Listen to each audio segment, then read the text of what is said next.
Hey, what's up everyone? So recently an indie developer by the name of Estudio Abrego reached out to me and asked me to help promote their game, Noahmund, which is a jRPG inspired game being released for Steam. In return for promoting them, they would in turn promote me, which is fine and all, but that's not why I'm doing this first impression.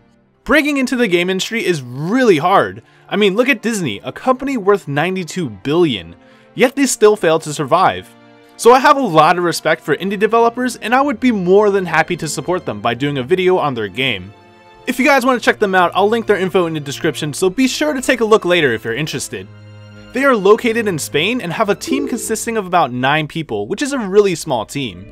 So let's get into their game. Noahmund's story takes place in a fantasy setting, with 2 countries being at war with each other. One of the reasons for this war appears to be for water. We are also introduced to 4 characters in the demo: Galina, Barani, Stalos, and Ardalia. Not much information is given on the characters, but Galina, Barani, and Stalos appear to be the 3 main playable characters in the full version. In the demo, only Galina and Stalos are playable. The game's art style of the characters and environment is very reminiscent of other indie games with their simple designs and cartoonish looks. But I'm not saying that as a bad thing. Personally, I think the game looks fine, but I do know a few people who don't like this sort of style. Noahmund combines aspects from multiple types of games. It borrows a board game design when exploring the world while combining it with the fast-pacedness of an action game during combat. What this means is that during exploration, you move like you do in a board game. You can only move to adjacent squares one at a time, and each action is counted. The action counter doesn't seem to have a function in the demo, but will most likely be more important in the full game. The dungeon was designed as a maze with 2 locked doors which could only be unlocked by solving 2 puzzles. One puzzle requires Galina's teleporting ability, while the other puzzle requires Stalos' lightning ability. The controls on gamepad was very simple and natural to use, so navigating through the dungeon was easy. The keyboard controls were fine as well, but the game definitely felt better on a gamepad.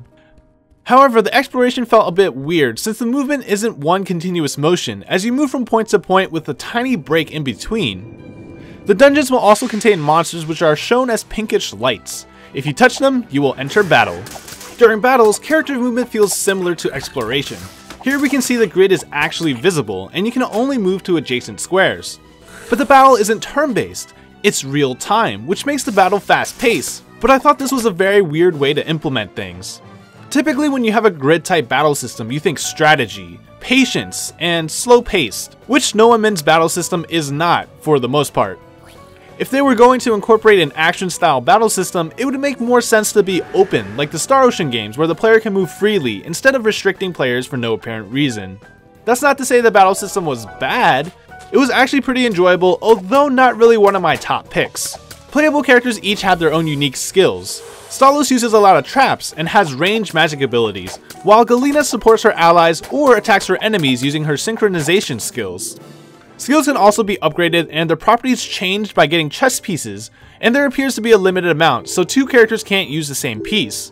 I could only tinker with 1 chess piece in the demo, but from what I can see, the skill system looks like it could enhance gameplay a lot by changing up the builds characters can have. In terms of controls during battle, it was definitely awkward on the keyboard using the required combination of keys to perform the action you wanted, so if you have to play on the keyboard, you might have to train yourself a bit. It was much more intuitive on the gamepad. I think the music in this game was the best part of this game. I was impressed with the soundtrack coming from this small indie studio. The music at the initial interactive screen was soft and emotional, slowly drawing you into their game. The battle theme was fast and exciting and mixes with the combat very well, including the victory fanfare, while the dungeon music felt a little bit mysterious and a little bit whimsical. Overall, the music pieces shown in the demo sounded very pleasing and definitely boosts the emotional aspect of Noahmund. That sums up my experiences and first impressions with the demo. The demo isn't that long and is free on their website, so if this game looks interesting to you, be sure to try it out yourself. In truth, this isn't really a game that interests me after playing it, but there are certain aspects that show a lot of potential. The dungeon exploration can be one of the best selling points of the game, besides the great music I've heard so far. It actually reminds me of Wild Arms in a sense, that characters have unique abilities that are required to interact with the environment in order to solve puzzles and progress. The only thing is that Wild Arms isn't so restrictive when playing it, and that's where the game causes me to lose interest. The battle system isn't terrible, but it's not really something that is exciting for me. Having a grid instead of an open area to fight in seems counterintuitive with the way things are set up. However, the skill upgrade system is another aspect that looks interesting. There are a variety of upgrades to switch between, and depending on what the usable skills are, this can be very influential on the fun factor of battles. Alright, so that's all I have to say. There were a few bugs and some lack of polish, but I didn't mention them since it shouldn't affect gameplay. If you have any comments, feel free to share. If you decided to try out the demo, let me know what you think. Did you enjoy it? Not really your thing? As always, thank you guys for watching, and I'll see you next time.